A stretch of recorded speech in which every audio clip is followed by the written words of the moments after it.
Hello friends, आज की इस वीडियो के अंदर मैं आपको एसडीएम के बारे में फुल डिटेल्स में जानकारी देने वाला हूँ। जैसे कि एसडीएम का फुल फॉर्म क्या होता है, एसडीएम का काम क्या होता है, एसडीएम बनने के लिए क्या एलिजिबिलिटी क्राइटेरिया होता है, एसडीएम बनने के लिए आपको कौन सी एग्जाम देनी होती है, कितने रुपीस का खर्च आता है, एक एसडीएम बन जाने के बाद आपको कितनी पावर मिलती है, और दोस्तों एंड में मैं आपको ये भी बताऊंगा कि एक एसडीएम बन जाने के बाद आपको पर मंथ कितने रुपीस की सैलरी मिलेगी। तो चलो इस वीडियो की शुरुआत करते हैं और एसडीएम के बारे में फुल डिटेल्स में जान लेते हैं।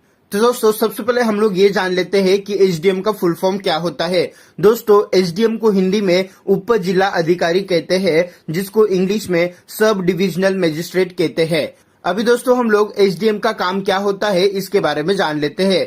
दोस्तों एसडीएम अलग अलग प्रकार के लाइसेंस को जारी करने का काम करता है। जिले के अंदर जितने भी रजिस्ट्रेशन होते हैं वो सारे एसडीएम के अंडर आते हैं। इसके साथ साथ अगर जिले के अंदर तूफान आ जाता है, बाढ़ आ जाती है, भूकंप आ जाता है, लहरें सुनामी आ जाती है, या फिर जो भी प्राकृतिक या फिर दैविक आपद आती है और उसमें जो भी फैमिली प्रभावित होती है, तो दोस्तों उन सारी फैमिलीज को सहायता उपलब्ध करा के देने का काम एसडीएम का होता है। अपने जिले के अंदर ज्यादा डेवलपमेंट करने के लिए एसडीएम ही जिम्मेदार होता है। इसके साथ साथ उसकी जिलों की जो भी जमीन है उसके अंदर जो कंस्ट्रक्शन का काम चल रहा है, जो भी नए नए रोड बन रहे हैं या फिर जो भी रोड का रिपेयरिंग चल रहा है, इन सारे वर्क्स का लेखा जोखा रखने का काम एक एसडीएम के अंडर ही आता है। और दोस्तों उसके जिले के अंदर जितने भी तहसीलदार होते हैं उन सभी को एसडीएम को डेली बेसिस पर रिपोर्ट देनी होती है। तो दोस्तों ये सारी कामें एसडीएम के अंडर आती है और इन सारे कामों को एसडीएम को करना होता है और इन सारे कामों पर ध्यान रखने का काम एसडीएम का होता है। अभी दोस्तों हम लोग ये जान लेते हैं कि एसडीएम बनने के लिए क्या एलिजिबिलिटी क्राइटेरिया होता है। दोस्तों एसडीएम बनने के लिए कोई भी हाइट और फिटनेस का क्राइटेरिया नहीं होता। एसडीएम बनने के लिए ओनली एंड ओनली एज का क्राइटेरिया दिया हुआ है। मतलब जो भी स्टूडेंट एक एसडीएम बनना चाहता है उसकी उम्र 21 साल से लेके 40 साल के अंदर होनी चाहिए। लेकिन जो भी ओबीसी, एससी, एसटी कैटेगरी के स्टूडेंट्स है उनको 3 से लेके 5 साल तक की छूट इस पर दी जाती है।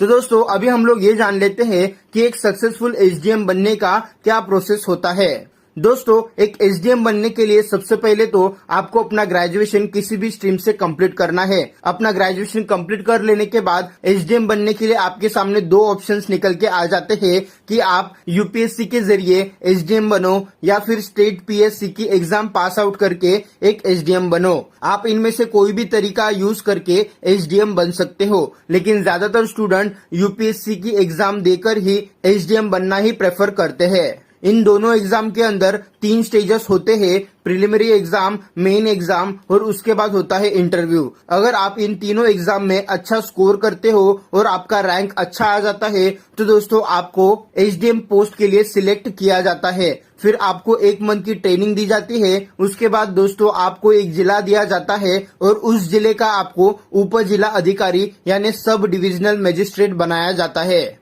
अगर बात करें पावर की तो दोस्तों एसडीएम डीएम के अंडर में काम करता है, लेकिन पूरे जिले के अंदर जो भी रजिस्ट्रेशन से रिलेटेड काम होता है जैसे कि प्रॉपर्टी, मैरिज, लाइसेंस, वो सारे दोस्तों एक एसडीएम के अंडर आते हैं और विदाउट एसडीएम के साइन के कोई भी लाइसेंस या फिर कोई भी रजिस्ट्रेशन का काम नहीं हो सकता।